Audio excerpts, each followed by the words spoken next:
Excuse me, officer. I seem to have a problem. My gun seems to have one too many bullets. All right, we're gonna do our intro here. So here we go. This is nope, that's the wrong show. Where's our Saturday thing? I don't know where our Saturday thing is. I don't really care. Hey guys, welcome to Pop Culture Minefield. We're live. Nothing's going right today. We're all having technical problems. Keith with his camera.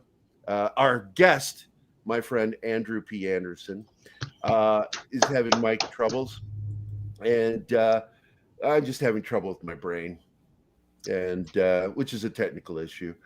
But I don't know. I feel like we need some Monty Python to get us into this show. Or no, this one. This will work. Well, whatever helps you sleep at night, bitch. There we go. So it's Saturday morning in half the country and Saturday noon, afternoon in the other half. But I call the show Saturday Morning Fun Time because fuck it. There are two time zones still in the morning. So I can do whatever the fuck I want. That's the Yes, internet. you can. And so I'm sitting here with my big bowl of breakfast cereal. Yummy. And because we all did that. I bet you did that too, Andrew. Sat in front of a TV in the morning with a giant salad bowl full of Fruit Loop. You're a Captain Crunch guy, aren't you? I am. I'm surprised you knew that. All berries. I read people, you know, and you strike me as okay. Well, what am I then? You like Apple Jacks. Oh, F me. How did you guess that? I told you, I fucking read people. It's one of those gifts I have. I do. Oh, Andrew almost disappeared there. Did you see that? Yeah. That was my favorite snack growing up. I mean, in front of the TV, watching the set. Wow. Dude. Most Democrats like Fruit Loops and Apple Jacks. That's why I tagged you. That's not why I did it, but it's really funny. You know, Democrats are Apple Jacks people. Oh, and wow. when I do Keith, I do like an urban black voice for some reason. I think it's funny. Shut up, Gary. You ain't funny, motherfucker.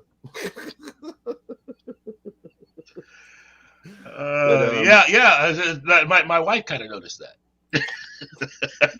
Why does he do you as a urban black man? And well, you know, because half of my friends are from black friends are from Fredericksburg, Virginia. A majority of them, actually, really. And I love that accent that some of them have, and some of them almost Southern. But there's also this Baltimore, Maryland kind of accent where, like my buddy Vic Armstrong, who I still want you to meet so badly, calls me Gurry. Gurry. Hey, Gurry. He talks like Cleveland Brown is what he talks like.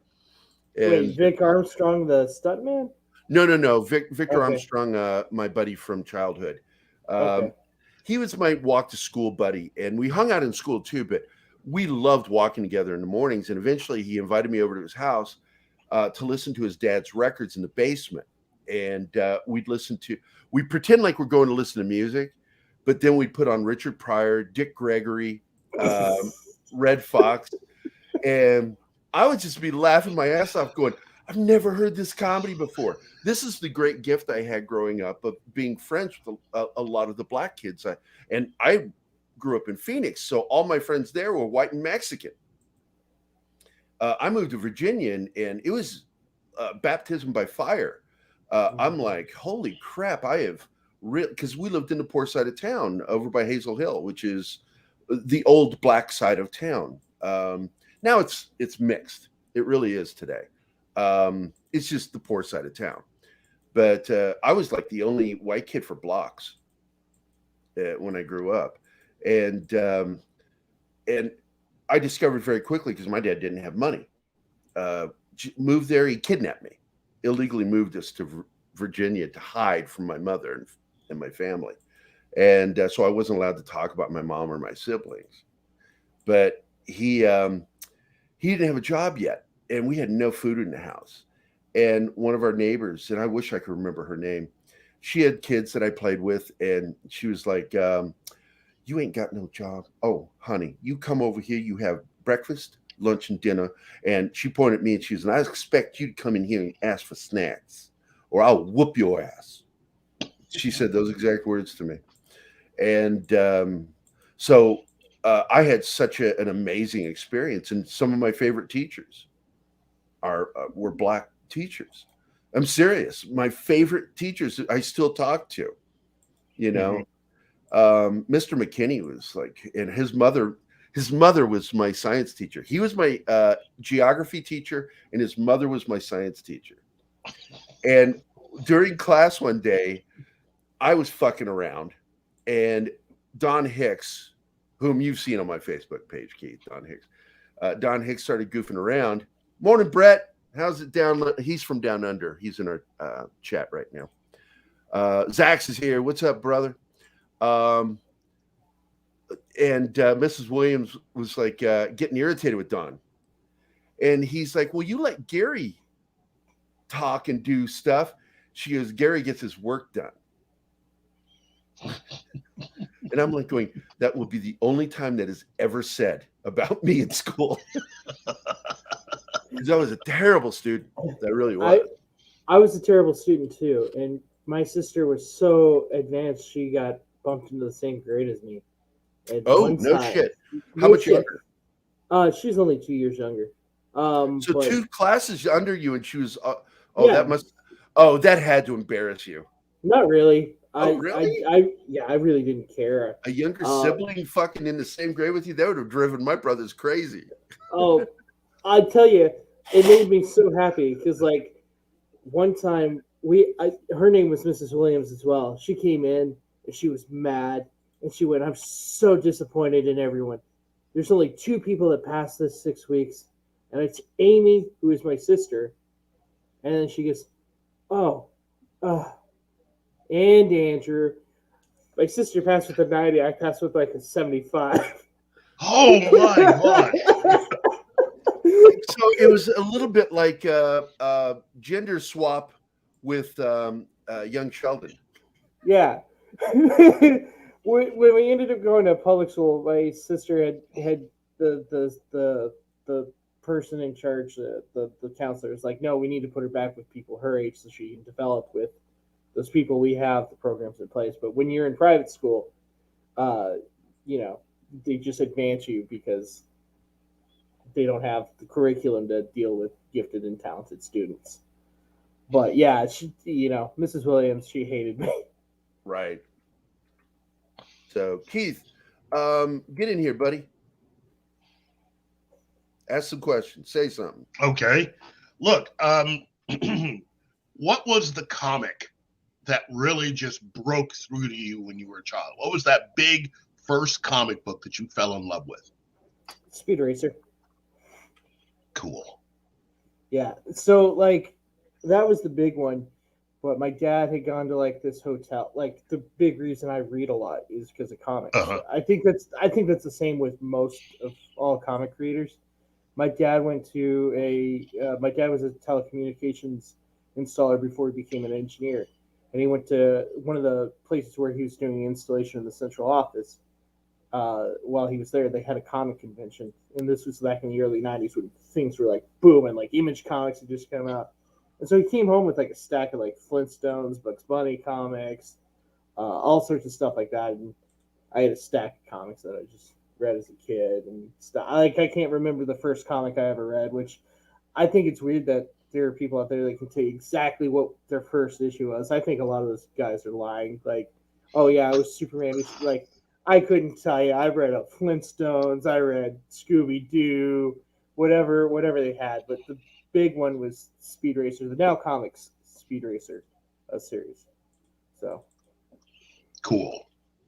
Yeah, Speed Racer was a favorite. Were you a big anime fan? Surprisingly, I am not that big of a anime fan. For being Japanese, I'm terrible. Like, I grew up in a very tight, like, conservative, like, Christian home, so I was surprised Speed Racer got through. I was surprised some of the superhero. Did you watch stuff Marine Boy or Kimbo?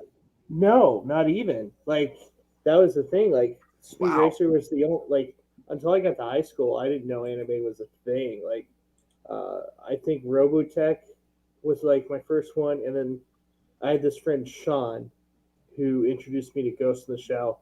I kind of just went from there. I've only seen like a handful. Like I watched My Hero Academia not too long ago, but I really got into like this baseball one. It's called Big Windup, just here recently, and that's just because I'm a huge baseball fan in real life. So, yeah, I like playing baseball and I like going to see ball games, but I can't watch baseball on TV. Yeah, and here's the other thing. Like, I build Gundam robots. I've never seen an episode of Gundam Wing or Gundam whatsoever.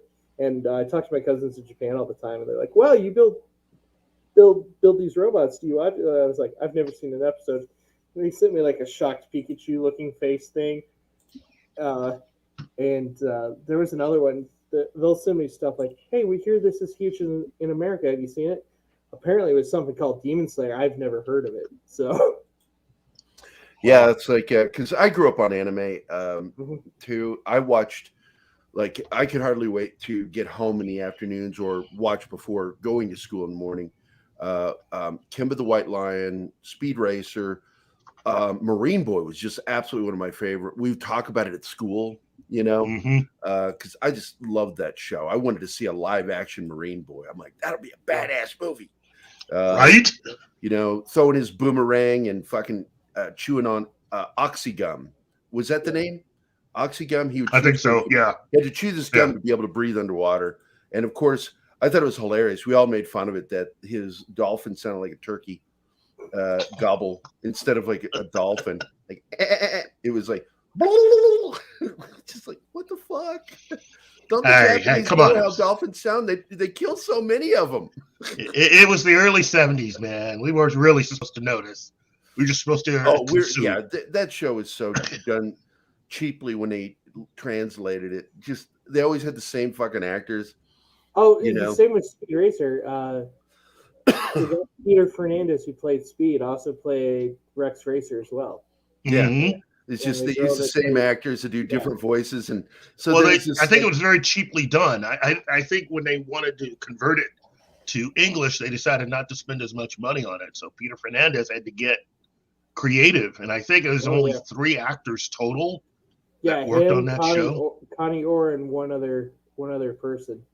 And in the 80s, they did a rebroadcast of David Letterman, and they reunited the cast of Speed Racer they just redubbed it. Like they did it word for word in the original episode, and you can find it on YouTube, but it's pretty cool. That was just a fun show. Wow.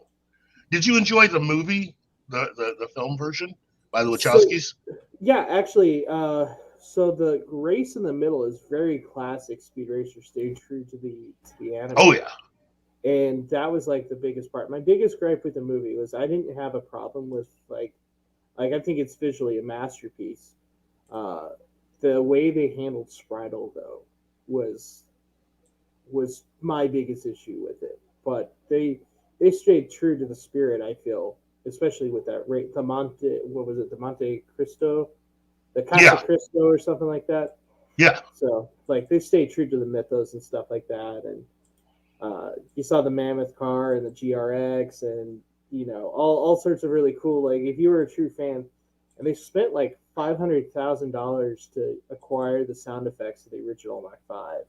So they put you could tell they loved the franchise, and they were just trying to do their spin on it. And John Gaeta, it's a shame because he didn't work on the new Matrix movie, but John Gaeta is a visual like he's an absolute massive innovator in the term of visual effects, and they did a lot of really cool stuff on that movie that has never been seen since. And it's a shame that Disney has basically just locked him away. He's working on like the metaverse.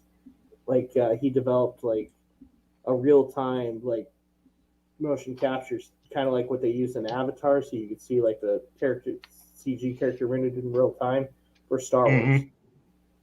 And he's doing a lot of innovation work, and we're using it on a stupid Star Wars ride in Disneyland, and not anything like that. So Yeah, one would think that you want to bring in as many of the original team as possible for a film franchise like what Matrix was. And oh, jeez. Oh. So the visual effects that they did were just on that movie. Just it is eye candy. I'll say that. Mm-hmm. And personally, I did like the new Matrix movie. I thought that was fantastic too. The way they kind of the way it was so meta, especially in that part where they're like, "Oh, when you think of the Matrix, you think it's groundbreaking sci-fi," and everyone was getting the philosophy wrong. And you tell the Wachowski was just like making fun of everybody missing. It comes down to the whole thing. Like only the artist truly knows what they meant when they created something, and everyone gets it wrong. So now there was a poll asking if you were a Captain Crunch kid in the chat, and Brett is actually putting the cereal that he ate, Cocoa Pops or Nutri-Grain. Right, more like what I felt on the day. Hard decision. Remember the Speed Racer Techno remix of the 90s by Racer Team Go? I do, and that was actually in the Speed Racer animated movie where they just cut together 3 episodes and called it a movie. So they put Colossal Crunch was the store brand, yes. It's the homeless cereal that lives in the bag at the bottom of the shelf. Yeah. I couldn't afford the home in the box. Now we had, what was it, Quisp and Quake, as well as King Vitamin. Were basically Vitamin was Captain Crunch. It was the same cereal. Mm-hmm. They looked different, but they were the same freaking cereal. So I was happy eating any of those until Crunch Berries came out. Mm-hmm. And when Crunch Berries came out, my favorite. That's all I wanted. I would get mad if my dad got a different breakfast cereal. And then my dad went through this health phase. When I hit 12, I was no longer allowed to be a child. I couldn't play with G.I. Joes anymore. No more toys. I had to grow up. And he would make me eat bran cereal. And the thing that would piss me off with my dad, I don't know if anybody ever had this experience. He would get this wheat germ jar from the cereal section. It was like, and he would open it up, and whatever cereal I just put milk on and put my sugar in, he would dump this wheat germ on top of it. And I would just look so defeated. I know the look on my face was this. Because I'm like, now you've made it taste like shit, Dad. And eventually, when I became, remember that cereal that was called Bran, where it had, they didn't even try to pellets. hide They look like was. rabbit pellets. Some of them, but no, I'm talking about the one with the little stick, like, they look like twigs. Yeah, that's what I'm talking about. My brother's they look like twigs. little rabbit pellets. And it was just like gerbils. What? Why are we eating? Why would anybody twigs? fucking eat this? My dad got that once, and I'm like, "Oh, this is awful, Dad. This is not good. That means it's good for you." I'm like, "Oh, you're beating me down, Dad. You're abusing me as a child. This is child abuse." You've asked me what I think child abuse is, Dad. This is child abuse. Bran. Gosh. Oh, Bran. Tasted like wood. We were eating wood.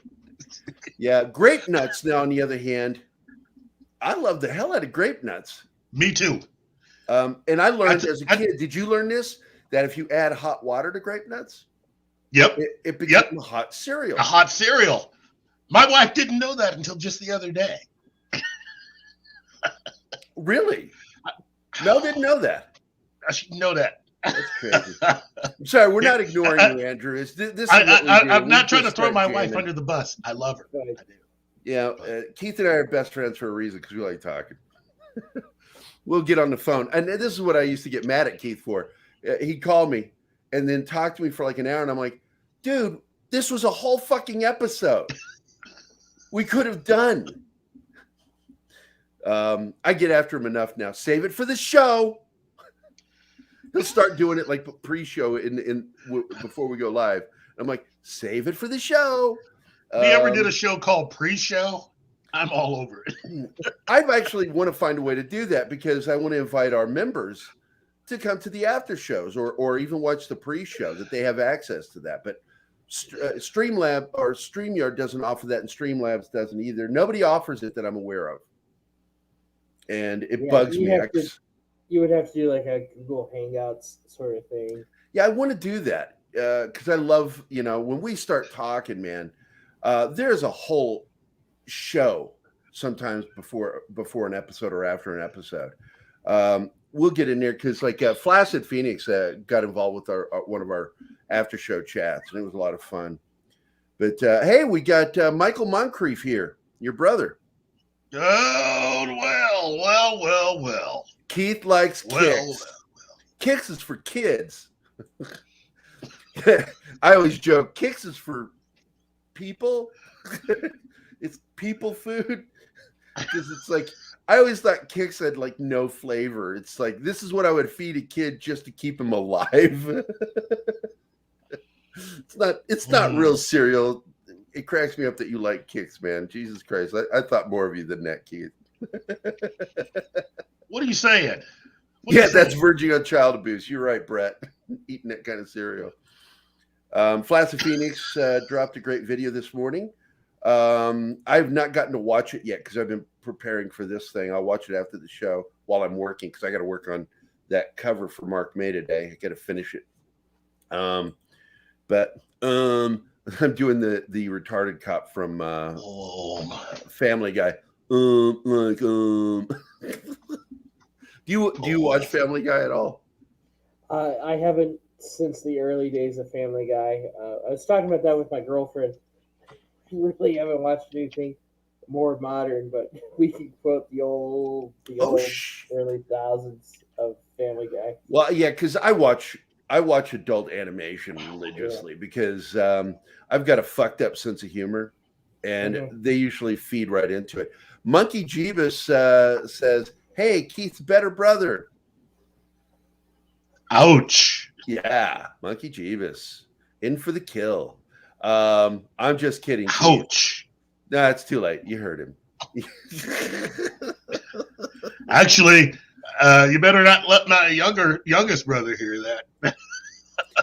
Flaccid says the video is not for everyone. His video, the one that came out this morning, but we want to get canceled. Well, you'll definitely get canceled on our show eventually.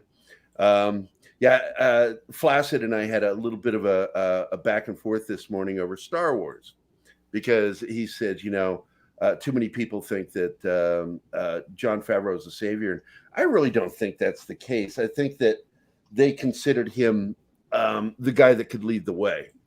I don't think anybody sees anybody as a savior because we're all too nervous because we've seen what can happen when things go wrong with Star Wars. Disney bought it. I mean, it's just awful. They didn't have a game plan going in. George Lucas spent a lot of time before he sold it. I have the Force Awakens concept art book, and you can it even says in there George Lucas had commissioned all the stuff. He had finished 3 scripts, and he sold it to Disney. And they completely rejected it. And the thing that sucks here is that was all Kathleen Kennedy backstabbing him and telling Bob Iger. Like even Star Wars theme park, all of it was backstabbing George because it's like, let's destroy George Lucas's Star Wars and make our own. And they could have just done that. They could have continued with John Carter of Mars and done a much better job and had John Carter. It really did. It was a better Star Wars film than Star Wars, and it failed because Bob Iger put all of his effort, all the money into pushing to get Star Wars. And he used John Carter as part of that. And so John Carter was left to languish in the theaters without his support. But hey, Lord Thoth is here. Thoth is a good friend of ours. Thoth, I don't know if you know much about Andrew, but he's a lovely guy. We met in 2016 and became chummy because we were members of Fight Club, a secret group that we're not supposed to talk about. I think it was 2014. Was it 2014 when we met? I thought it was 16. Maybe it was 15 going into 16. Okay, we'll split the difference. Yeah, because we met on that private group. we did. And that we aren't supposed to talk about, so I won't say the name of it. But And Timothy Lim had invited me into it, and that's how we got talking, and that's how I met you. And oddly, I was already friends with Chuck Dixon and Graham, but it was Dave and his wife that invited me into the group. Dave Dorman. I love Dave. Dave and I are friends. He's just a lovely guy. He's been on our show twice now, Keith, or just once? I can't remember. He's been on twice. No, he's been on once. He's been on once. We got to get him back on. I love Dave. Denise is probably like one of the Denise. I've ever Denise has gotten me work, man. Yeah. She's like, hey Gary, Dave can't do this. Can you do this? I'm like, fuck yeah, I'll do it. Yeah. They're paying? Yeah, I'll fucking do it. Do I have to wear clothes? Do I have to draw the penis? Yeah. That's again a Family Guy joke. Do I have to draw the penis? I love Family Guy. I'm sorry. I just but that show has gotten me through some tough fucking situations. So this is my feeling on Family Guy, and with any given situation, well, whatever helps you sleep at night, bitch. Yeah, there you go. Perfect video. I also met my co-creator of the Knox and in some other stuff that we're doing. See, I look forward to when we can really talk about that. We got to get you back on when you're ready to go with that. But I'm going to talk a little bit about you. I'm going to open up some pages. Open. Sesame. When I have to delay doing shit, I just start doing voices. Well, here we are. We're going to open some files. Delay tactic. I think it's under artwork, St. Thomas. Here it is. Now, this is a book I originally drew 12 pages of in 1987. And I wanted to turn into a graphic novel. 1987, man. And the original pages I have right here. I can actually share my screen here. Add stream. And I'm going to put us down below. I like that one. We're down below. And the original artwork, where did I put it? Here it is. So I'm going to, where's that split at? There's a split here, and I can never find the damn thing. All right, I'm just going to show the pages. This was the original pen and ink work I did in 1987. I was really just coming into my skills as an artist. And I really was focused on drawing realistic stuff. These old pages. And it's an action espionage story. I really wanted to go back to that classic James Bond stuff. Mm-hmm. Yeah. And do a proper American James Bond, because as much as you and I both love Matt Helm, the movies were not James Bond. As much as we love Jason Bourne too. None of Jason Bourne is an outsider. He's not even an agent anymore. Yeah. He's just a troublemaker for the CIA, and the CIA bad. Yeah, and Matt Helm is just a sanctioned assassin. Yeah, he's a sanctioned assassin. Because we had two espionage shows that we had American agents. One was with Dean Martin, and the other one was with I just forgot his name, James Coburn. Both of them did really good spy films, but they were fun. Flint. They were meant to be. Flint was kind of like a pop James Bond combo with Buckaroo Banzai. Yeah, it was just an all-around dude. And MacGyver. He was MacGyver before MacGyver, technically. So here's the MacGyver with pages, and yeah, exactly. And it's really interesting stuff I did. I knew that bullets, when I was young, didn't travel in a straight line and lost velocity. So the safest thing to do was to duck back into the water as these guys were trying to kill him. And he has no idea who these guys are. And I tested this because my buddy was in the FBI when I wrote this, Mike Beatty. Mm-hmm. And Mike was the guy who trained me to dive. He's the one who certified me as a diver when we were kids. My best friend, one of my best friends growing up, was my trainer. And so we tested that this would work, that if you were stuck under ice, you would take the air tank, separate it, and keep using it until you couldn't use it. Unscrew the neck to the last 2 threads, and in reality, what he did is he cut an X in the ice, but I didn't draw it in the old book. And then he snaps with his combat knife the end of the tank off with that last thread. Smacks off, and it shoots up like a torpedo when it's planted between the limb system like this, the trunk system. So it shoots up through the ice like a rocket. And that's how he's able to get ahead of them and head to the cabin. And he runs to the cabin while they're shooting at him. This is the original book I wrote and drew back in 87. And I'm like, one day I'm going to be a better artist, and we'll see what I can do. And that's what happens is, and I asked Andrew to rewrite my script, to add more scenes to it. So there's a whole new intro to it where we meet Frank Tedesco, who's also in Vindicated Inc. It's all one universe. I created one universe. And now Andrew is in there with me writing the script for this. And this is the new page. Let me go ahead and open that. This is the new page. And this is how I draw today, you know, and go for that ultra realism. My inks are better. But I'm still trying to match the original comic book. And file open. Let me open the original for this one. This was the original page I drew way back in the 80s. And it was really rudimental and simple. I didn't go for anything fancy. And then I redraw it now as 2 pages. File open. And Thomas. And now I split that one panel into a full splash page of Paris. And it'll have all your narrative added to it, Andrew. That's why I felt it needed to have a splash page. Yeah, it'll open eventually. Oh, there you go. Thank you.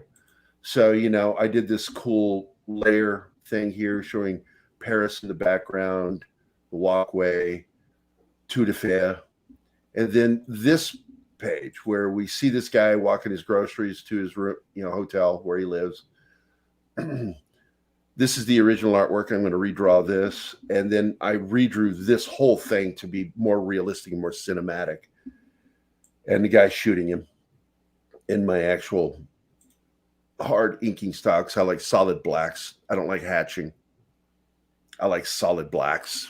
It's growing up on Frank Miller and you know, in the 80s, Frank Miller and Mike Mignola had an impact on how I did inks. They really did. They changed how I drew a lot of things.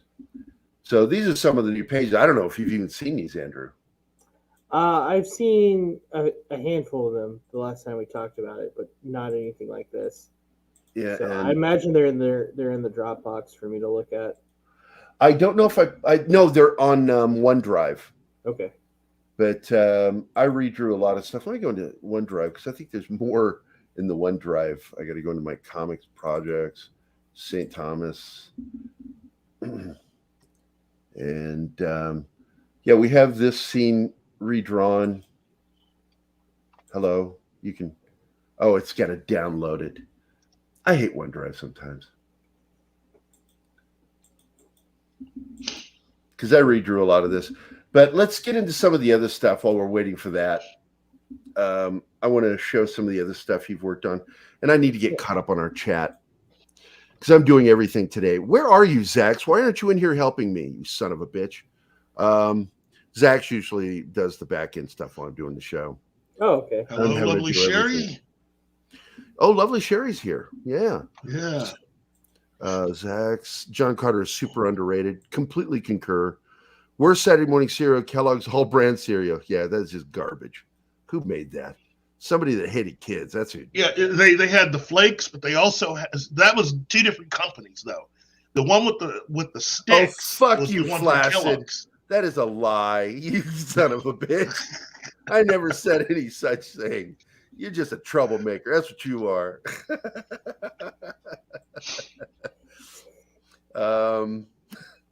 Oh my god. First 4 or 5 seasons of Family Guy are hilarious. It's once you develop an affinity for something, it's hard to walk away from it. And I think that Seth did a really good job of playing both sides of the fence with politics for years, and then finally he just went totally like left, and then but sometimes he comes back and is middle of the road again. I loved it when he had Rush Limbaugh on. He had him on twice. I fucking love that. He was the Rancor, and then he did the entire episode. Oh, then he did 3 episodes because he also played himself as the author that Brian becomes a conservative. Yeah, and then there's or was that the same episode as Fox News with they discover that what's his name, the dipshit documentarian who's actually not a documentarian. He makes movies with political slants. And Michael Moore. Michael Moore and Rush Limbaugh are the same person. Yeah. He did 3 episodes then. Yeah, 3. And I think you would have done more with them if we hadn't lost him. That was a great loss. He was the voice that I enjoyed listening to in the Army. And I was still a Democrat, semi-Democrat at that time, but I loved listening to Rush Limbaugh. And when he would go after an NBA player, making fun of him for saying something stupid in public, it cracked me up. Look at that! Isn't that crazy? Look at our screen. Look at that shit. That's crazy. Hey, we're in the it's an infinite loop. How very 70s. So let me open. Photoshop crashed for some reason. Hey, and by the way, let's go ahead and show this. Yeah, that's right. We have merchandise. Yes, our merchandise store is open now. I'm going to go ahead and see if this link works. By the way, I have a legal copy of Photoshop. I'm never afraid to show it. It's when I'm doing my artwork, I don't ever want to get taken to the mat over using a legal hack copy because that's where my money is. So I'm going to see if this works. Control A, B. Does that go there? Yes, it does. So I'm going to share this. Our new merch store. There will be a lot more being added. It's going to be a mixture of pop culture stuff, pop culture minefield stuff, as well as my artwork that people want to buy some of my artwork on, because I'm legally allowed to sell Warpath, Running Time with Bruce Campbell. And we're going to be putting more of my movie posters in there that I've done, like Assault on Cell Block 13, whatever that movie is called. Even though they didn't use the poster for the film, the agency that was releasing it in the U.S. went with the Photoshop stuff. It was garbage. Looks like crap. Movie I liked from the prequels. It was okay. My actual favorite prequel film is the middle one, Attack of the Clones. But goddamn, my favorite is the dialogue is so fucking clunky in it, and it just doesn't work for me at all. And it just sounds like somebody who doesn't know how to write dialogue.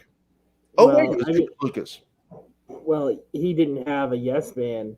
That was it. The whole way through. No man, because I explained to people, Empire Strikes Back was the last movie that he had people saying no to him. He had, there were still people trying to say no by Return of the Jedi, but he had become so successful from Empire and the first film that by the time they were ready to make Return of the Jedi, it was his way or the highway. And that's when you started seeing goofy shit like Ewoks instead of Wookiees. It was originally supposed to be not Endor, but Kashyyyk. And it was supposed to be Wookiees, not Ewoks. That's why Ewoks is just Wookiee spelled differently. He didn't even try on that one. But the fact is, this is when he stopped being a creative genius as much as he was a marketing genius. And it was about the toys. And Return of the Jedi was about the toys. It's also where they replaced Han Solo with Pod Han Solo. He was like a pod person. He was silly. The Han Solo we loved in Star Wars and Empire was gone. And he said things like, "Hey, it's me," or stepping on twigs, giving his position away, showing a lack of skill, and that's really what it was. I didn't like that because Han was skilled at doing this shit, steps on twigs and gives his position away. But all the good scenes, by the way, there were good scenes of him in combat that are gone. Yeah. You can see them on YouTube. They're available on YouTube. You can actually watch these scenes where they're doing war shit. He's being a soldier. And but they wanted that out of there. They wanted Han Solo a little funny, and I didn't like that. Han Solo was my hero as a kid. Yeah, he's mine too. This is the 45th anniversary this May of The Empire Strikes Back. Monkey Jeebus, no. Keep going, Keith. I'm sorry. 45th anniversary, and it was Gary Kurtz led the group of people who would often say no to George Lucas. Oh, Yeah, 'cause- was in that too on Empire. Like, Yeah. Oh yeah. Oh yeah. Gary Kurtz was, and it's so weird because he disappeared, as I recall, right? He did for a little while and started making his own movies. Yeah, and it's because he wasn't useful anymore, because he was the restraint to keep George from going crazy and doing stuff like Jar Jar Binks. Now there were other people who did do hand, that. Is it McKellen that took over for the prequel trilogy?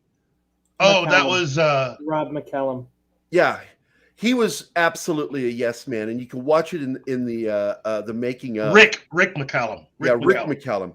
Just that sounds wonderful, George. Yeah, he would sit there in the interviews like this, and he'd just be like, "Yeah, George has great ideas, and we're just gonna do it." Yeah, there's a clip on YouTube where it's like George Lucas realizes, like in the making of the Phantom Menace, that he just fucked up.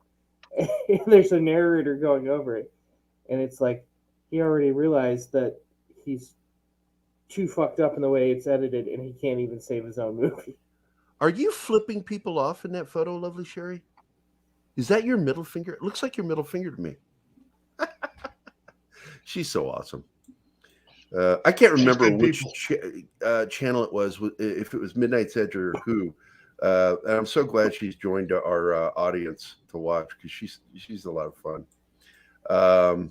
And Lord Thoth, thank you very much. I've been told by Josh Becker, which is a good authority, that I don't suck as an artist. Actual quote. In fact, he says I suck less than any other artist he's ever worked with. Actual quote. My original artwork, Monkey Jeebus, was minimalist because I really wasn't sure what I was doing. I didn't know how to do 3-point perspective in '87. I hadn't learned it yet. And I was just trying to learn, and it took me a while. And now my 3-point perspective, and what I do now is save myself trouble. And I think you'll find this interesting, Andrew, because I'm not the only artist that does this. Graham does it too. I create a lot of my environments in 3D. So I'm able to plan my angles and my rooms and buildings and vehicles. Graham Nolan is really good at that, and you are too.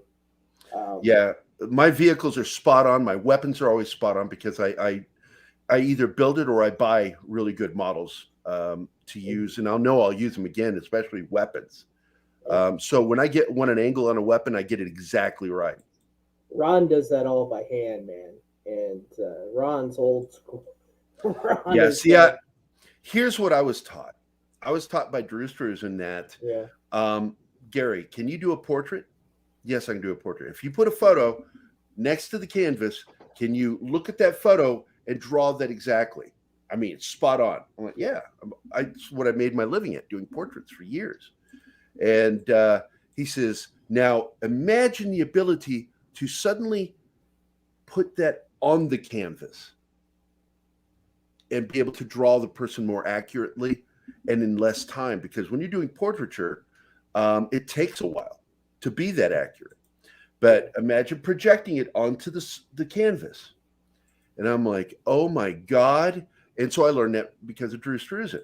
and I could get my portraits done in half the time. And it's about how much you're making when you're an artist to everything. It's everything. So what I learned was cutting corners is okay because it's about the money that I'm making on this project.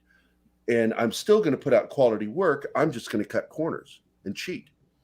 And so it's helped me. Thank you, Drew Struzan. And he says it's not tracing because if you get the average person to try to do the same thing, it'll look like a monkey drew it. Yeah. You have to be able to draw before you can cheat. He did some of the best movie posters of all time. I adore that man. And I'm so glad that Eric, who's also a friend of mine, made that documentary about him. Yeah. It is one of the best documentaries on the making of movie posters I've ever seen. And of course, he's a master. Him and Brown were my two favorite. Well, McCall too. They were really good movie poster artists. And of course, Brown is best known for the Bible movies of the 40s, 50s, going into the 60s, Ben-Hur and all that shit. And he also is known for the Universal Monster posters that were paintings, like the creature from Black Lagoon is his. He did several of those posters. And Brown was an amazing artist. Let's get caught up with the chat here. Hellboy. I've done Hellboy. Actually, it was really funny. I was doing a commission for a Hellboy way back at Planet Comic-Con. That would have been, what was that, 2011? Because you were there. You were at the show. You drew, David Frizzell was there. Several of our friends from Springfield were there. And somebody walked up to me while I was doing that, and he started shitting on Mike Mignola. He can't draw anymore. He's such a hack. And my response was, and what the fuck have you done? Yeah, that was when Frank Miller came back to do that Dark Knight 3, the Master Race. And yeah, it just looked like crap. He did those covers, and people were like that. I was like, well, what have you done? Like, he came back from having a heart attack. Frank is, he can't draw like he used to, but he's still a good artist. Yeah. But it looked like crap when compared to his old stuff because his dimensions were off. His anatomy was messed up looking sometimes. Yeah, and that's why he only wrote and did the covers. He didn't draw the interiors of the book. Yeah, he couldn't. He couldn't do them. I mean, still, it comes down to what have you done?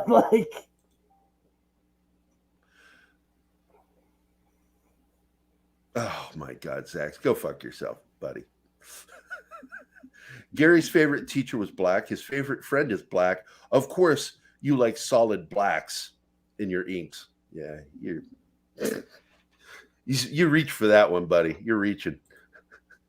Lord Thoth says, LOL. Zax is great at the back end stuff. Yeah, back end Zax. Get that one instead of the back end. Fuck you guys at the back end, Gary. You and Six. And anybody who shares that, yeah, fuck you, Zax. Yeah, Andrew. This got started by a mutual friend of Keith's and mine, Polly from Latino Slant. Joked one day, and then all of a sudden, Six was like, I'm going to make this happen. He says, we need to make that a hashtag thing. We need to make that a trend. And she's like, I'm on it. So now she, Zax, and a few other people do the back. I mean, Tom's even done it. Fuck you, Tom. I love Tom. Tom's from Midnight's Edge, of course, what I'm talking about. I'm mad at Seth MacFarlane for ruining the John Williams concert with his horrible singing. Now, I'm going to tell you something. I like his voice. I like his singing. He has a more traditional vocal style. And he has a love for musicals, and that's why when they do the Family he Guy sings musical style. It's exactly what he does. And some people don't like that. I like it. Yep, there we go. Thank you. Our new merch is up there. Thank you, Deanna. Deanna was in the chat. That's my wife. She's oh shit, we're supposed to show her video today. I need to do that today. I'm just going to show it. That's what I'm going to do. I'm going to show it. God damn it. Because I was supposed to edit, but I was in the middle of doing artwork all night. I was up till 5 o'clock this morning on that coloring job. Yep, the toys. Yeah, yeah. I mean, the problem is, and this has been said by people who worked on with Harrison Ford, that he likes Indiana Jones because he's nothing like him. Han Solo is Harrison Ford, and that's why he doesn't like him. That's why he wanted to kill him. He's too much like him as a person. Yeah, I enjoyed. No, I can't say that, Lord Thoth. Because still, it's the original trilogy to me, followed by the lightsaber battle in episode 1. The rest of the film, I just didn't enjoy, and then I enjoyed parts of episode 2 and parts of episode 3. I hated the lightsaber battle. They got goofy with it, and it was just too much animation, CG. Between Dooku and Yoda, I was just like, I wanted to see people fighting, not CG characters, So anyway, but I enjoyed the story of 3. The only thing that I hated in all the films or the 2 films with, 2 and 3 was nobody bought the fucking romance between Anakin and Padme. It was just completely unbelievable. It was just like, no fucking way.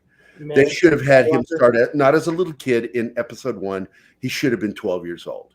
Same actor. They should have used the same actor because he was young enough at that time to play 12 years old. He could have gotten away with it. Mm-hmm. And putting that poor Jake kid in there was a mistake. Destroyed that kid's life. I mean, shit, it was tough on Hayden Christensen, but he would have been older and able to have dealt with it better. So I don't know.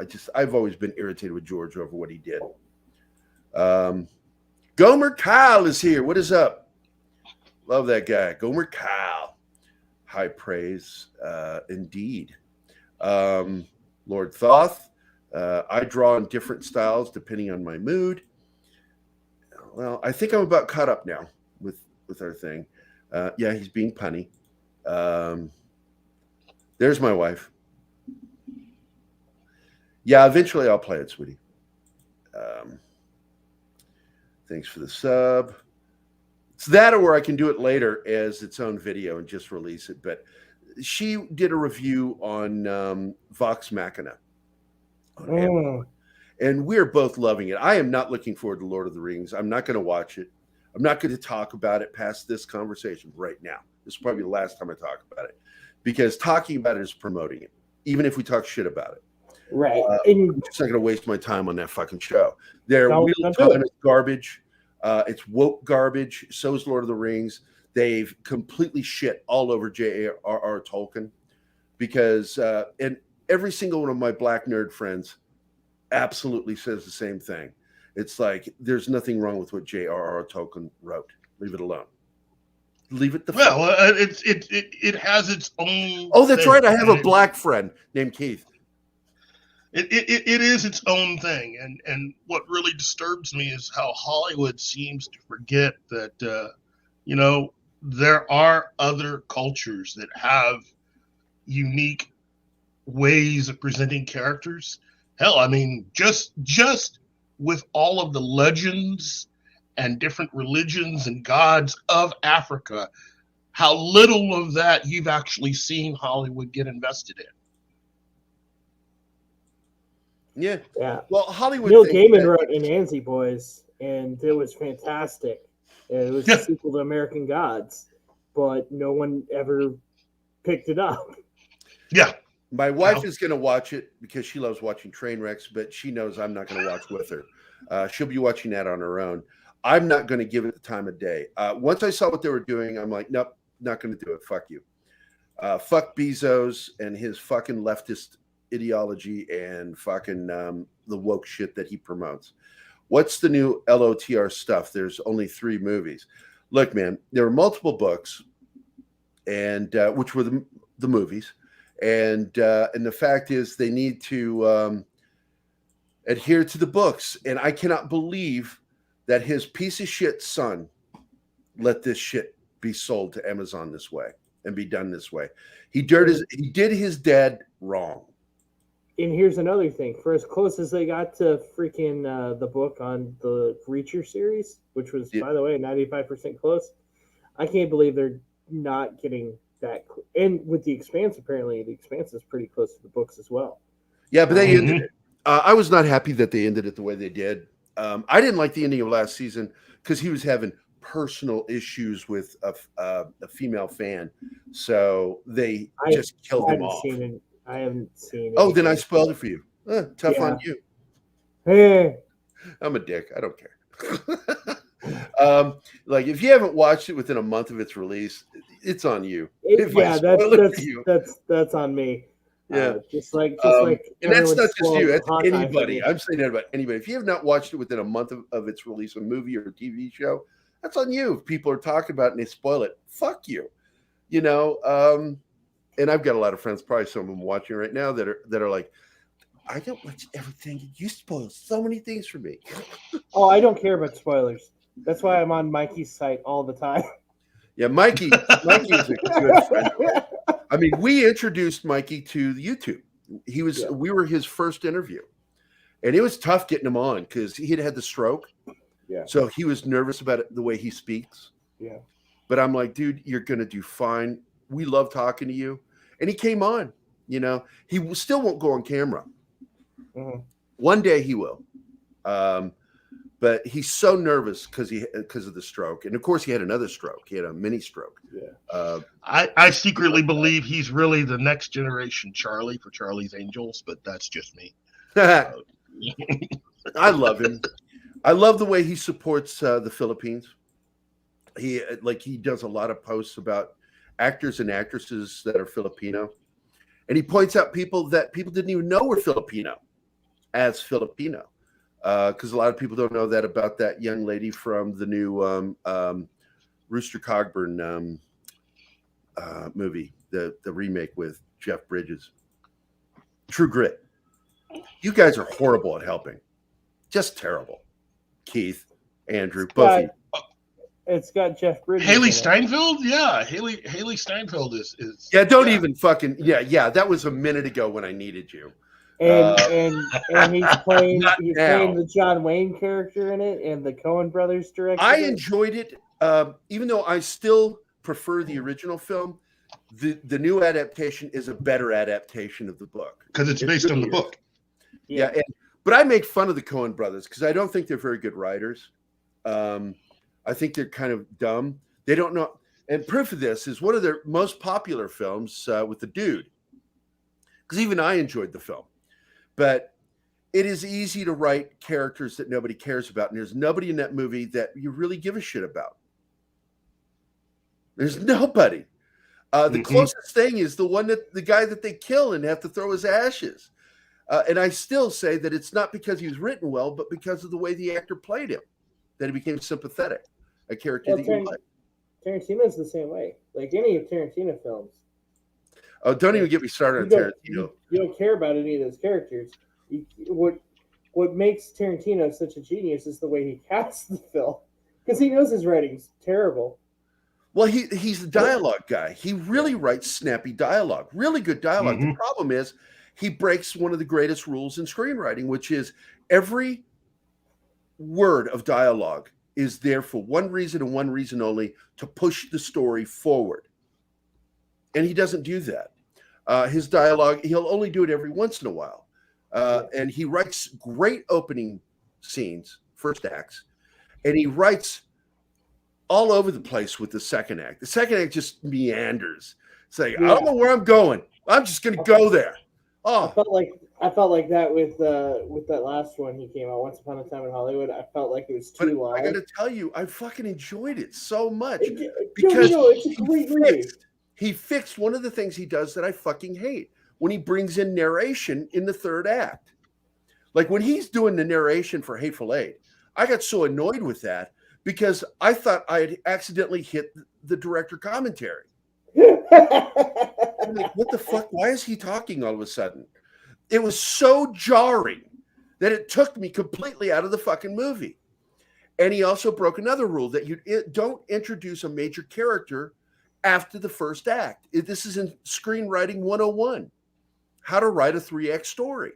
Yeah. Because his stories are all 3-act plays. They're all 3-act stories. Mm-hmm. He writes a first, second, and third act. And he can't write a second act to save his life. But I got to tell you, once a time in Hollywood, I enjoyed. I got such a kick out of some of the shit that was going, the Bruce Lee thing, because that was based on a true incident.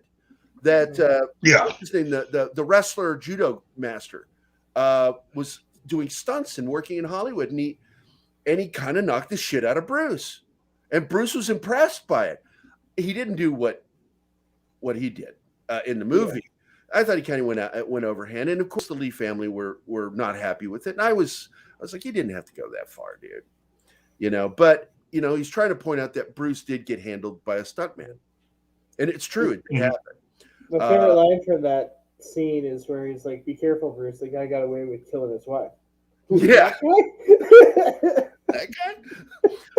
I love that character, and I got to tell you, he is an interesting character in there. He was the one character I actually felt something for in watching the film, and I'm like going, "Oh my god!" And he might be a murderer, and I'm fucking liking this guy, and he does kill people. The Act 3 is the best Act 3 that Quentin has ever written.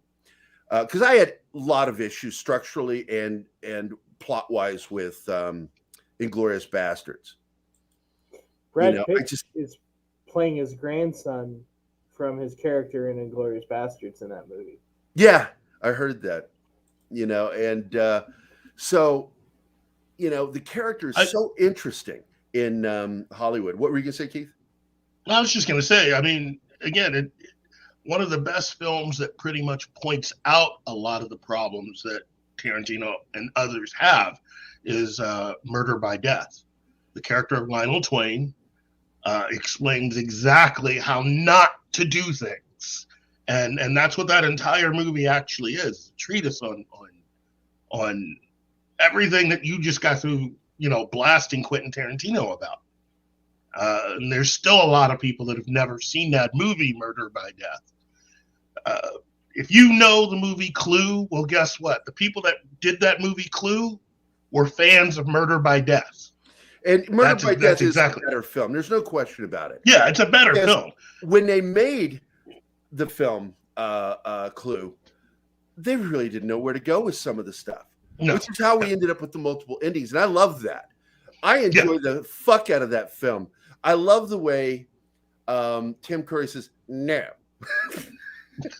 When he says no, I fucking cracked up. For a lot of audiences today, Clue is a problem. There are some problem elements. Murder by Death, you might as well cancel the entire movie because that movie is one. It's so racist. Big white guy playing a Chinese detective. It's all over the place. That movie is not woke at all. It is the exact opposite of woke. I love Charlie Chan movies. Yeah, and what always did bother me because I always wanted a Chinese actor to play him because they had Chinese actors playing his family. Yeah, but they wouldn't hire a Chinese actor to play Charlie Chan. And Charlie Chan, I hate the way that he gets treated like the books were racist. He's the fucking hero. Mm-hmm. Read the books. There's nothing racist about this character. He's Sherlock Holmes, man. Yeah. They made a Chinese Sherlock Holmes. The problem is white actors played him all the time. And the last one to play him was Peter Sellers. In 1979, there was the last made-for-TV Charlie Chan film, which had the dude from Wild Wild West that played Artemis. Actually, wait. No. It was Peter Ustinov was the last to play him. Oh, what did he play him in? Curse of the Dragon Queen. It was a comedy. Yeah, it was a comedy. And Peter Sellers played him in Murder by Death. And so I think they were off by a year, 2 years, because those were close movies. About 2 years. Yeah. So and then of course the made-for-TV movie was right in there too, with what was his name? Ross Martin. Yeah. Thank you, Andrew. Ross Martin played. Wild Wild West is my favorite movie. Yeah, I've got all of them. I've got them all on my hard drive. And the movies. I got the Wild West movies that were made for TV with the original cast. Robert Conrad and Ross Martin. God, I was so sad when we finally lost Robert, man. God, he was a tough guy going into his 70s, man. And then something happened to him and disappeared. And now we hear that there was abuse involved with this. Oh, just tragic. He's the kind of guy that would have went into the afterlife wanting to kick somebody's backside. Yeah, where's this St. Peter? You're not letting me in. I'm going to fight my way in, motherfucker. Robert Conrad, man. And he was known tough guy. He really was. He wasn't a player. Yeah. He was one of the big stars of the challenge games that they did with Kurt Russell. Kurt Russell and he were two of the biggest fucking athletes in the Challenge of the Hollywood Stars shows. Yeah. Battle of the Network Stars. He tried to challenge Gabe Kaplan to a fight. And it's like, whoa. Jim West is going to fight Mr. Carter? Oh, this is going to be so. Mr. Carter. That's my one John Travolta impression. Mr. Carter. That's it. I'll never do another John Travolta impression ever again. But I was a big fan of that too. And I love Gabe Kaplan. And that guy left Hollywood and fucking became wealthy as fuck as one of the top fucking card guys playing Texas Hold'em. Well, not just that. I think he also became a DJ when he left. I mean, he a disc jockey. Like he sold a little really. DJ? Not Parties DJ, right? Yeah. Radio DJ. You are further away, Andrew. The more we are into this show, the further you get from the camera. It's like, I'm going to old guys talking. Disappear into the wall. And all we do when we do these shows on Saturday, it's a sit down. So I didn't want you to feel pressured because we're going to get back to talking about art. There's no pressure. Yeah, I love this pop culture talk. So, what I mean. And we need to get into what we talked about before the show, which is Keith and I are privy to a lot of private conversations between us and Andre, Mikey Sutton, Baum, his agent, and of course Tom when he jumps in.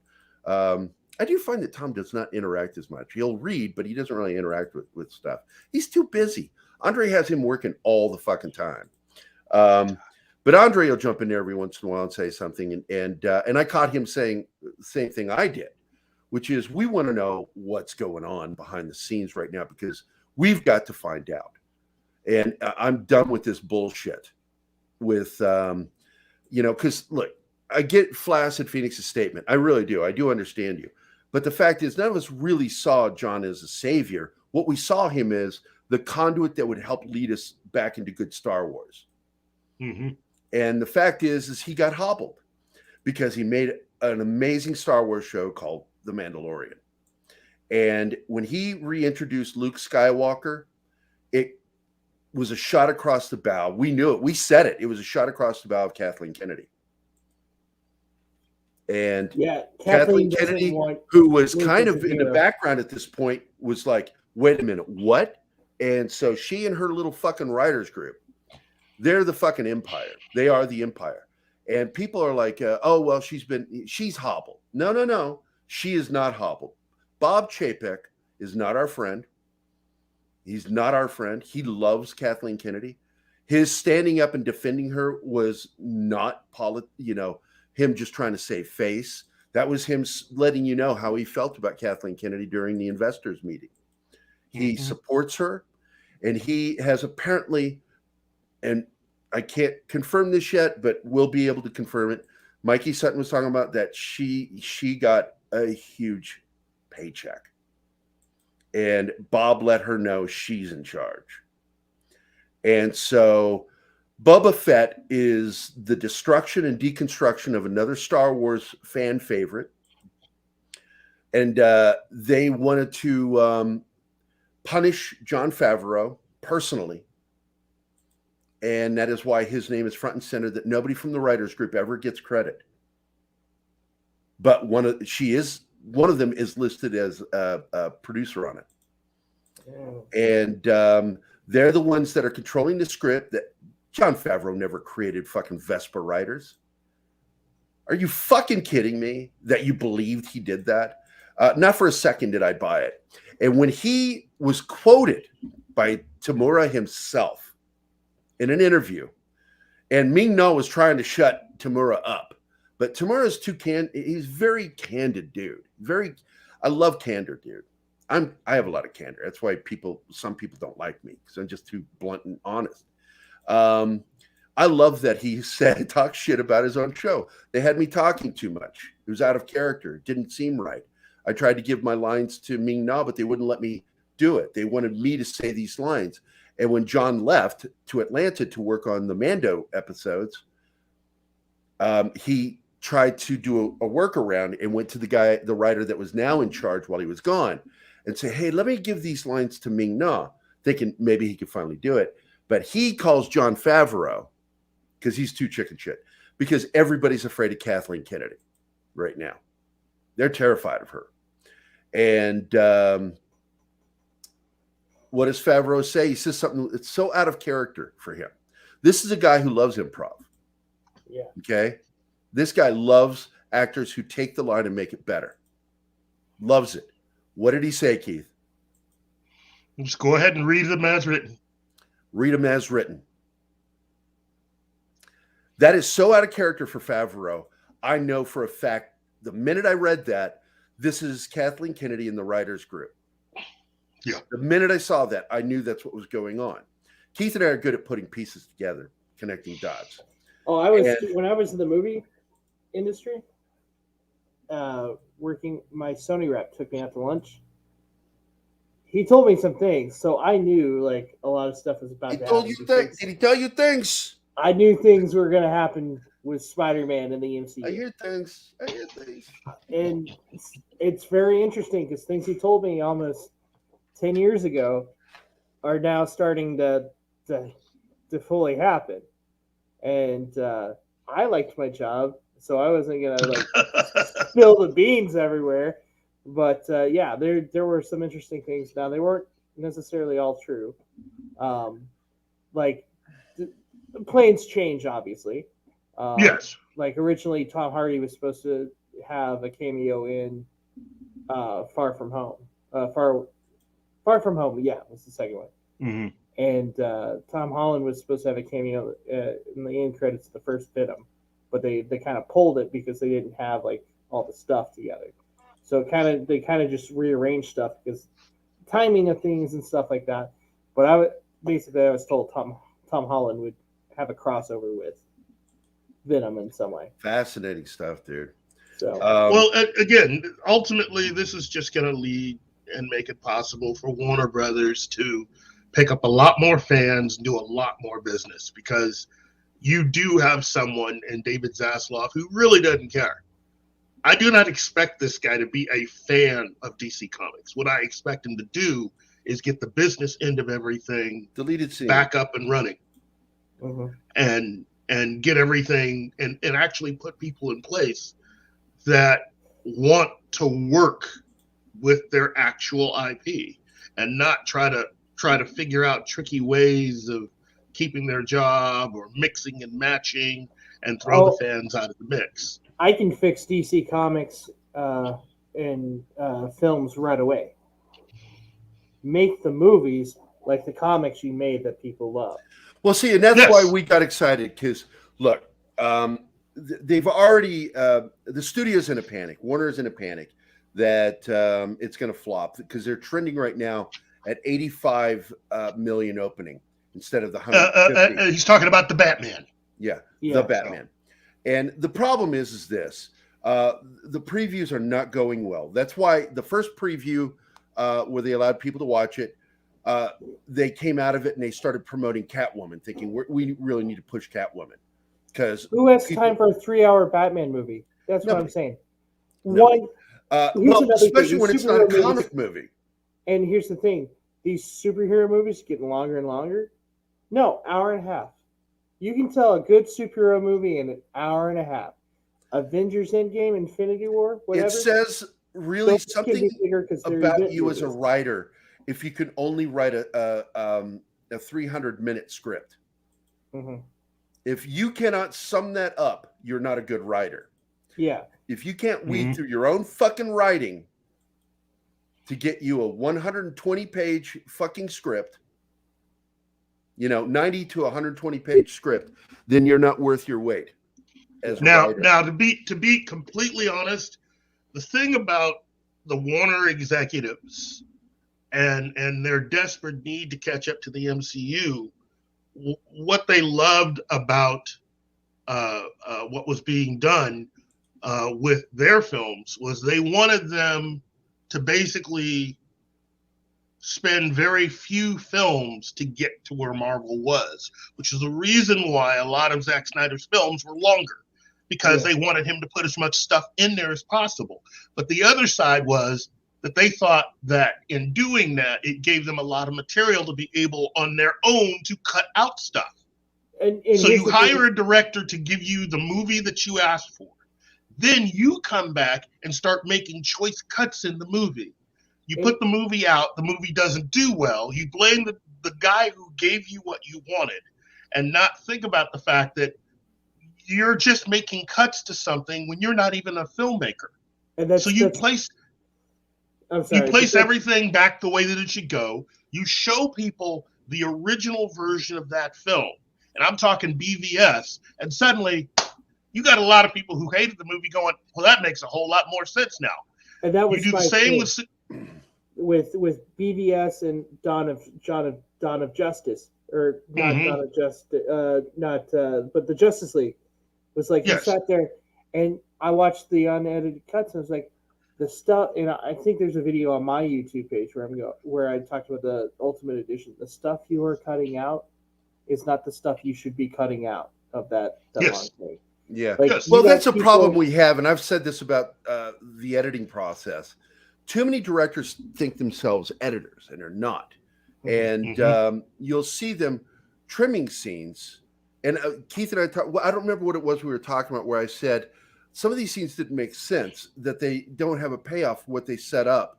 And I have a suspicion that ended up on. They made scenes that shouldn't be long too long, and scenes that should have been longer, they cut them short, and you leave going like, what just happened?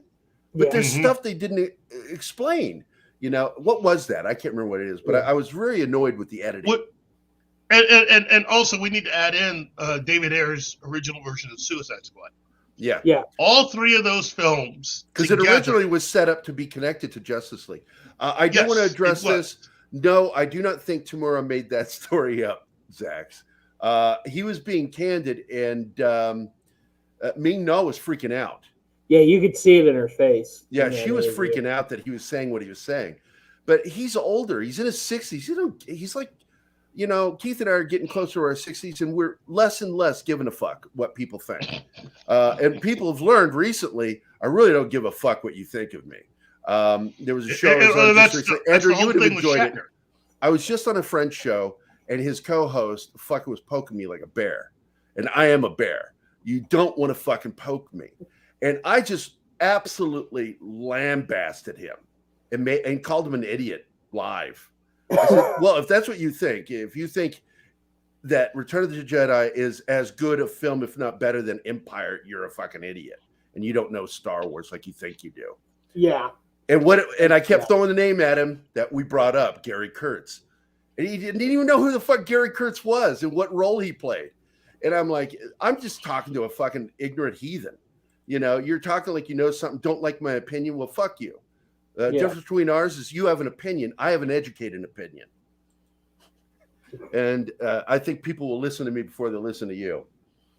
So he's like, well, you're aggressive and nobody's going to watch your show. People still watch because they like it when I give people shit. Yeah. And when you do it, Keith does it too. Oh, yeah. Don't think Keith's the nice guy in our relationship. He's got teeth. You know what? I am learning from you and William Shatner. That basically you reach a point in your life where you just you might as well just tell people what you think. Life's too short to want to just dance around. No, Monkey. No, I've never said anything. Look, man, I like Mad Mardigan. He unfriended me, unfollowed me for some reason, and I think it's because of my relationship with another person, and they weren't getting along, and I feel bad that it happened because I was wanting to do some stuff with Mad Mardigan, military stuff, because I want to do that show, Dangerous Nerds. We got a bot. I think we got a bot. Oh shit, we got a bot. Oh, you're making it as a show when you start getting porn bots. So if nobody else has done it, I'm blocking them right now. There we go. They're blocked. But no, I like Mad Mardigan. He's a good guy, you know. But it is what it is. I don't take anything personally. Because people drift apart in this YouTube thing. And we've had people that I really were friends with on doing our shows. They just sort of wandered away. And I'm not going to, stay. I'm not that kind of person. I'm like, do what you want to do. You know, if you feel like you need to move on. It's okay. I don't take it personally. I really don't. Well, Andrew. I can't hit it. Sorry. No, don't worry about it. Are you not a mod? Let me go look. I need to go to YouTube and look at the chat. Because I don't. While you're doing that, hey Andrew, look, is there anything else that you have to promote that you have coming up? That so we had an Indiegogo a couple of years ago for the Knox. We're on the lettering stage. We're almost done. We're gonna work it out with the publisher. Whoever we work it out with, the publisher's gonna fulfill the books going out. So that way we don't get the books coming out of the store before and fans get upset or anything like that. It's just going to come out of my pay, whatever. But we're almost done. We're talking to 2 different publishers right now, and we're going to see which one's going to put us out. Cool. So we're going to, whatever deal obviously there's one we really want to go with, but we'll see. So. But I do have Gears and Bones up in Comixology. You can go take a look at that. Yeah, let me pull up a graphic from that because we were working on that earlier. Where'd I put them? I have too many screens open. Way too many browsers. I don't know what to do with them. I'm an old man. I had some great compliments, by the way, this week, Keith. People thought I was in my 30s.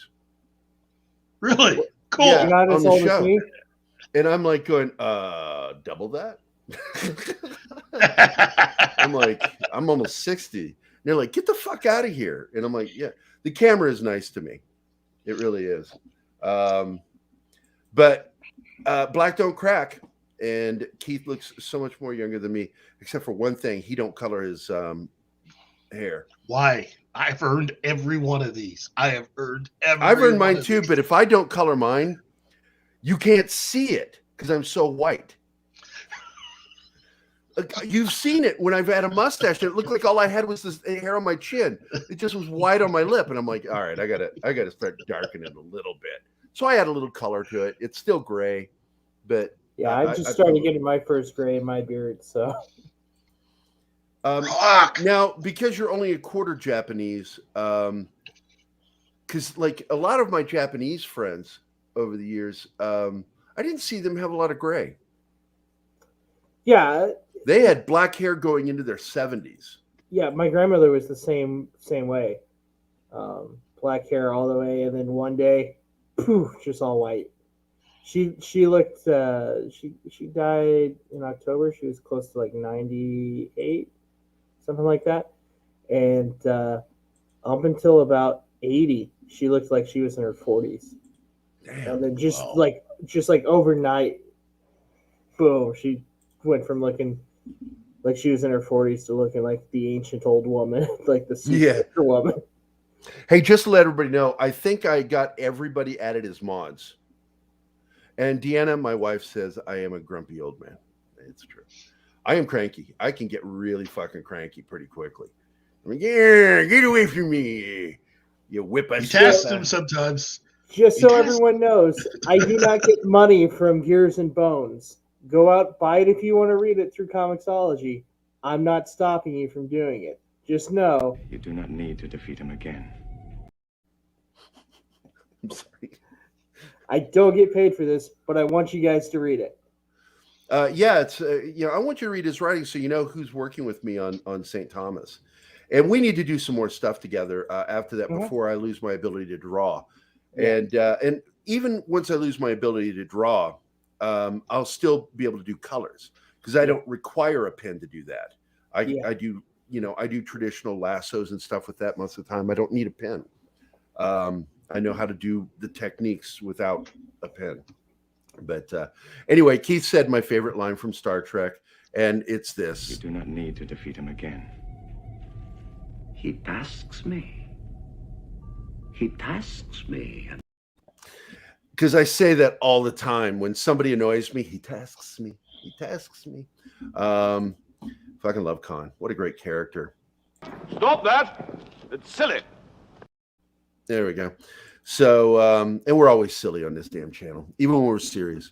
But I, was there anything else I left out that we should talk about with the behind the scenes shit going on? Because Ron and I started working on our own universe ourselves, a superhero sci-fi universe. So, oh really? Yeah, I'm an issue and a half into that, and I've got some concept artwork that I'm gonna slowly be releasing over the next weeks. So it's gonna be amazing. Is everybody? Hold on, let me double check. We need to. We really, if you're going to how far into the Knox are you? How done are you? We are 98% done. God damn it, you should be looking for funding now, not to finish the book, but to print it. Well, that's why we're talking to two different publishers right now. I have one of the publishers. You lose money when you go to a publisher. This is the problem I have. I understand. And they're not going to market it the way it needs to be marketed. That's the thing. I tried the crowdfunding thing. It left a bad taste in my mouth on this. Well, the problem with crowdfunding, and you should have talked to me before you did, I would have warned you. Yeah. It is a full-time job. If you want to be successful, I've run 4 successful campaigns.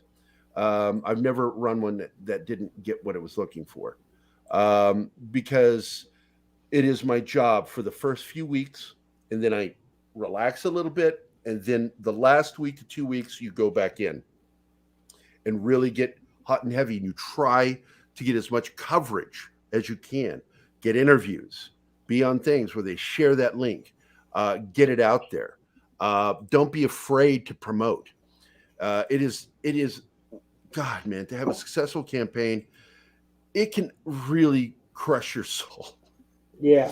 But thankfully, I'm resilient, so I just come back and go, okay, that's over. And I don't want to go through that. I'm like I said, I want to. The one of the publishers, and I'll tell you about it afterwards. Oh shit! Look who is in our chat. Who? If that's Ron McCain, my comic artist buddy, I'm hoping it is. Let's see. Which one is he? He's on the screen right now. That is Ron McCain, the guy that I work with. Because he's been on our show too. I love this guy. I love his artwork. You'll have to have us both on because we'll. Well, Ron, you want to jump on with us right now? You're welcome to jump in with us. I've got to get going. Oh, you got to go. Fuck you and your fucking personal life. I gotta go write the books. This is why my friends like me, because I'm so mean. I say mean things and they go, "Oh, he actually likes me. That's why he said it."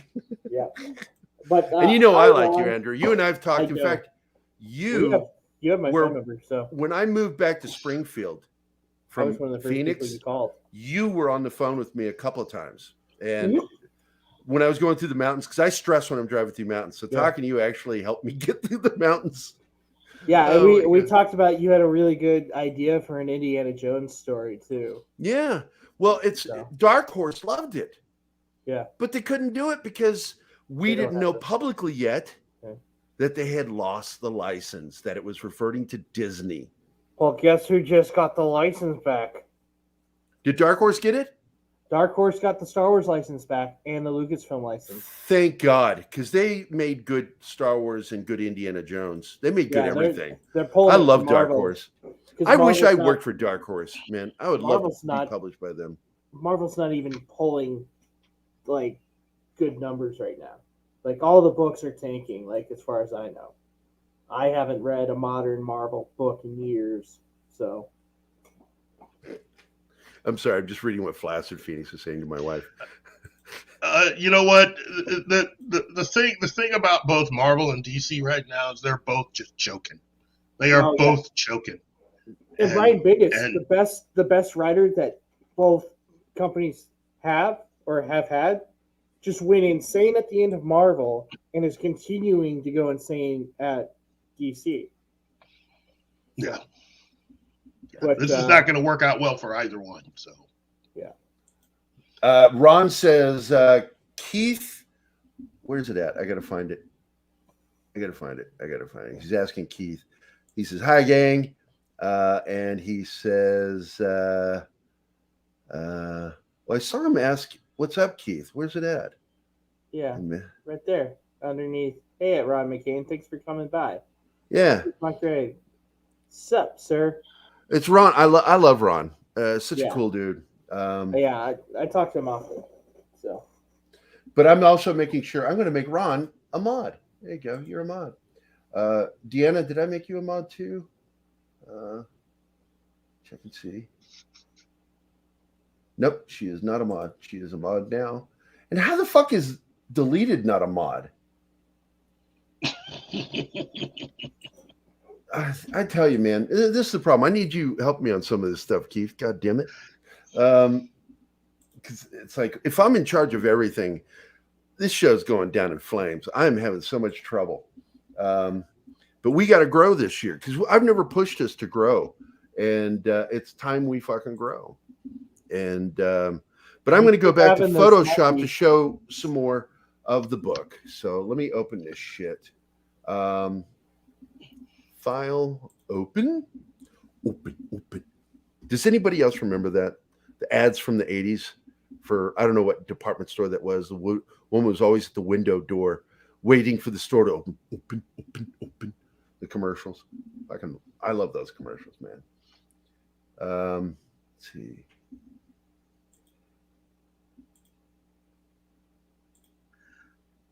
I'm going to open these action scenes. There we go. And this is the new versions of, wow. Why is it? It's on my computer. Why are you taking so long to open? Fucking Photoshop, man. I swear to God. And this is where, you're going to be doing a lot of the writing and the stuff you're seeing here. I'm probably going to change because this is from my original book. If you see lettering, this is from my original book. And I want to change it all out and add new narration because I want narration. I feel that I love narratively driven stories, where the main character is talking about all the shit going on that you're watching. So let's watch Gomer, Kyle, Zax. Everyone is mod except Deanna Vestal. Yeah, the white. She is now. I think that you guys should be mods so you can promote your channels because a lot of my friends, our friends, have their own shows, and I like them promoting what they do. And even Ron, you're a mod now, so you can promote your artwork and shit. Disney doesn't trust the editor. Yeah, I don't know. Lord Thoth, most of my pull list every month is now independent. As it is with all of us, man. Hardly any of us are reading any DC Marvel because there's really not anything good coming out on average. They'll throw Conan is always going to be good because the estate will not let Marvel woke it. They won't let them. We always heard that about the J.R.R. Tolkien estate, but now we see that was a fucking lie. Well, I mean, that's just Chris. Yeah, Chris passing away. Yeah, was a huge thing. But also the C.S. Lewis estate is also the same way. They won't let them do. It's so hard to get the C.S. Lewis estate to approve on anything. That's why the Netflix series hasn't moved forward, is because they have final say over all the scripts.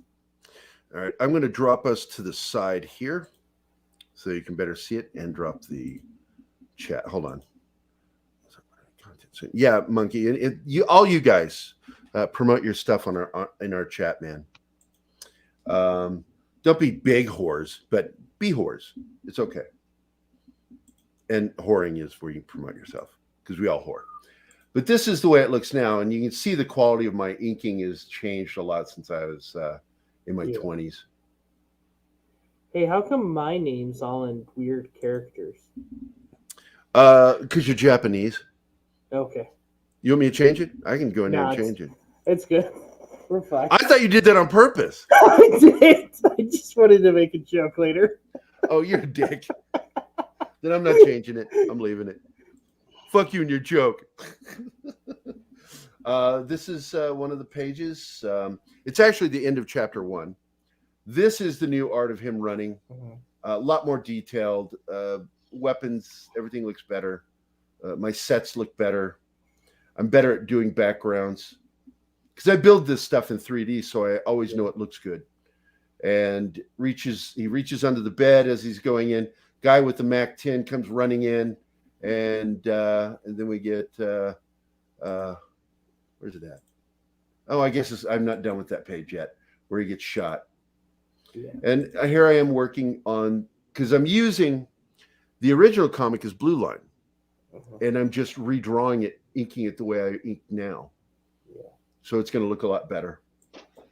I love that page. This is actually the old artwork, so I'm not going to spend any time on that one.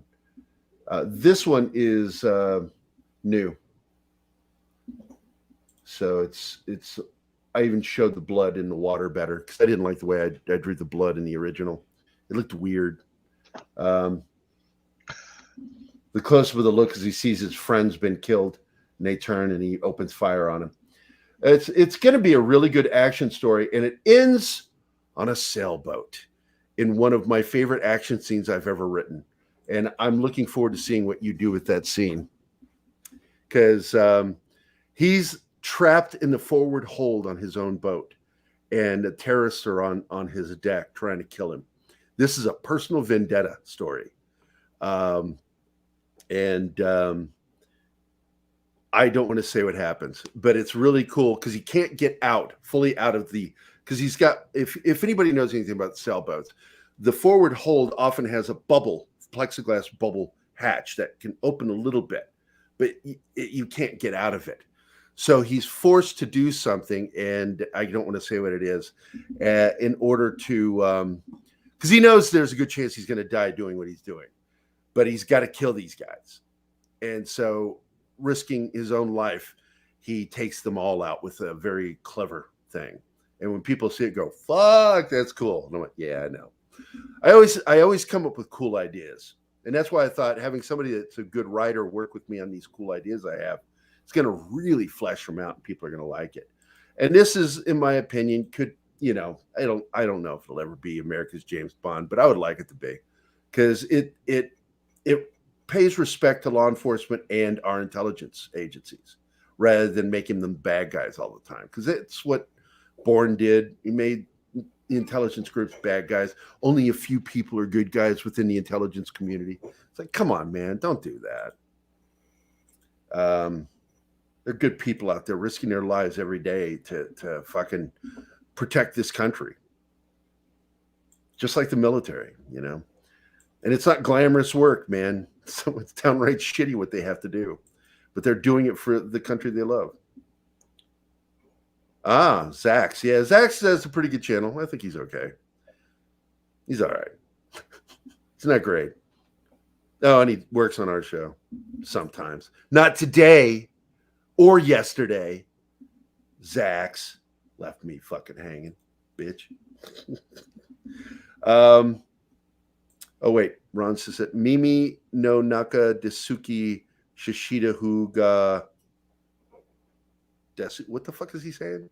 It's Japanese, but he spelled it out. Yeah, he spelled it phonetically. Yeah. I know. Hey, karimasu.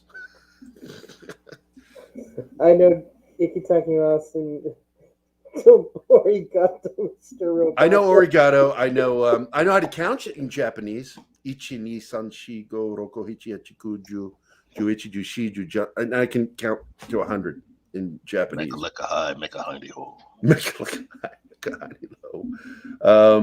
Flaccid. What Gary likes the most about himself is how humble he is. Goddamn right, I'm humble, motherfucker. I'm proud of how humble I am. Well, what's funny is people will think I'm bragging when I'm talking about I'm a good artist. and I'll talk about the things I do. They're like, "Well, you're bragging." I'm like, "I'm just talking about what I do, and I'm a good artist. It's nothing. That's not braggadocious. If I say I'm a fantastic artist, an amazing artist, then I'm bragging. I'm not. I'm a good artist. I do a good job. I'm proud of the work I've done, and we're finally working. Andrew, you'll like this.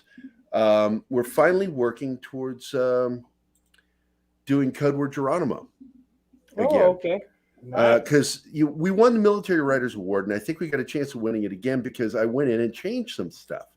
Because we made guesses on what happened with the SEAL team and how the helicopter crashed. We were right on half of it. But one important thing we were wrong on is how the tail section broke on the Black Hawk. So I went back in, I redrew the Black Hawks themselves because when I drew the Black Hawks, we didn't really know exactly what it looked like. Oh, is that your wife? Hi. No. Oh, who is it? Who is it? My aunt. Oh, your aunt. Hi, Aunt. She's a ghost. She's blending into the wall. So we're finally going to release it, but we're waiting because IDW gave up all their rights to it, but it's still appearing on Comixology via IDW, and we can't publish it again until that's shut down. So there's a whole thing. We got to talk to Amazon. We got to talk to Comixology. You got to take these things down before we can re-release the book for the commemorative. Because I redid the cover. I redid a lot of stuff in it. And let me know, and I'll pick it up. Well, it's probably going to come out later this year, probably closer to the anniversary. Okay. It's either going to be the anniversary of Killing When You See It, or it's going to be closer to 9/11. Because we released the original book on 9/11. And a commemorative book. It outsold Transformers. Oh, wow. Yeah, I remember they you telling me released about that. Transformers All Hell Megatron the same week, and we sold double. And we were the first comic book Walmart picked up from IDW, and we were added to their bestseller list. And I'm like, yeah, I'm proud of that. And I created that book. I didn't write it. Dale Dye and his wife Julia wrote it. But I came up with the idea, sold it to IDW, and brought Dale in and Julia in to write it. And then Amin Amat and I drew it. And Amin did a good job on the inks. I had to finish some of the inks too. And I had to, we hired a colorist that I really hated their coloring. So I ended up fixing a lot of the coloring on several pages and was dropping pages through FTP server onto IDW server literally to the last minute because I was so unhappy with the coloring on it. Yeah. And that'll be changed because I'm redoing all the coloring for the book because I hated what they did. Very nice. It's very flat. I think your colors are supposed to make the art pop and stand out. And if you're going to color a book, make it pop. So, but anyway, that's just me being persnickety. All right, man. We're going to have you back on just to be on the show because I fucking like you so much. Saturdays, I'm here. Yes, have you on with us on Saturday morning. We can talk about pop culture. Ron McCain says, translated, it would be better if you stuck it in your ear. Yeah, okay. This is true. Thus, oh, he's doing Sean Connery. Thus ended the lesson. Thus ended the lesson. He has a lot of SHs in the way he talks, but that's what made Sean Connery sexy, even to guys. Yeah, that's it. I guess we'll just bring this show to a close. Hour and 43 minutes. Fuck it. It's Saturday. I ain't got a job. I'm going to get you so hot. No, wrong movie. So we'll get you so hot. Chris Tucker is the bomb, man. He really is. But God, he's had a fucked up life. I guess I'll end our show with the proper credits. Before we go, Andrew, you want to say anything? You can follow me on Twitter. I'm at Andrew P. Anderson. And on Instagram. All one word. All Andrew one word. P. Anderson. And then at Instagram, you can follow me at proof of fire _89. And I just post baseball card picks and coins. And Yeah, I just posted his name on Twitter for you. So if you guys want to follow him, do it. He's a great guy, good friend of mine. Like I said, he saw me through those fucking mountains when we were driving home. I was so stressed in those mountains, dude. And I'm not afraid of heights, but goddamn, some of those lanes are so narrow. And trucks coming at you. When I see a truck coming at me, I'm like, this could be the end. Oh, I survived another truck. There's another one. Oh, this is the end. Oh, I survived another truck. I love truckers, man, but they scare the shit out of me when I'm driving on the highway. Dan will tell you, man, I stress out passing them because they don't see you a lot of the time when you're passing them. And they'll just suddenly start to come over at you, and you're like, where do I go? Well, I'll tell you where you go. You go to Pop Culture Minefield on Saturday mornings and watch our show because we're fun, and we don't give a shit. That's what makes us fun. And we love all you guys. We appreciate you guys showing up for the show. Thank you, all you guys. Gomer, Lord Thoth, Brett, thank you, my friend. You show so much support to this channel, more than a lot of other people. And you're deeply appreciated. Brett is down in Australia. Australia is Australian for beer. My first comic book artist was from Australia. And before I go, this is my special thank you to him. What video should I show? I'm going to do my favorite one. This is always my favorite thank you video. I like you. You have balls. I like balls.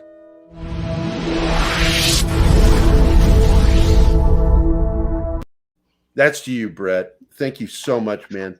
Thanks to any of you guys who support us. We deeply appreciate it because I know some of you are members. And we're going to be doing a new member video soon. It's going to be the interview with Dick Dizell. And you guys are going to get a sneak peek at this video before it goes live a week later for everyone to see. And it's a good long interview. If you don't know who Dick Dizell is, he is Count Gordyval and Captain 20 for channel WDCA, channel 20 in Washington, D.C. A lot of us grew up on him, and he is one of the top horror movie hosts in the United States. Very beloved by millions of fans. And he sat down with us for a great interview. We had a lot of fun with that guy. And I'm so grateful. I was afraid I lost it in the fire. And I found the interview, and I'm like, oh my God, we still have the interview. Yay. So, and I found some other interviews that we'll be posting eventually. But until then, Andrew, thanks for showing up, buddy. It's deeply appreciated. Thanks for having me. I'm trying to remember. I remember Chinese sometimes, and I get them confused. Like in Japanese, Chinese, it would be shishini. Sayonara. Thank you. But I'm trying to remember. No, shishini is thank you very much. Yeah. And I'm trying to remember how to say it in Japanese, and I've forgotten. And it's a common phrase. Domo arigato. Domo arigato. Domo arigato, Mr. Roboto. Domo domo. I don't like Styx, and I love that fucking song. They were just too artsy fartsy for me and pop sounding, so I never became a big fan. But anyway, thank you for showing up, man. And Keith, of course, thanks for being here, buddy. Thank you, everybody in the chat. I'm going to go out with our credits, but I'm also going to show the last of you guys' comments. So just know you're deeply appreciated. We love you guys. And we'll see you, well, I guess next Friday and then Saturday. So bye, guys. That is the wrong fucking video, you read. Also, see you on Thursday. Yeah, well, we won't see you, but we'll be in the chat with our next episode of the Scoop Zone with Mikey Sutton's Scoops. So here we go. On the way out. Hey guys, thanks for watching Pop Culture Minefield. If you've enjoyed the show, please remember to like and subscribe, and don't forget to hit the bell icon. Remember, you can find us at Pop Culture Minefield on both Facebook and Instagram. Thank you again.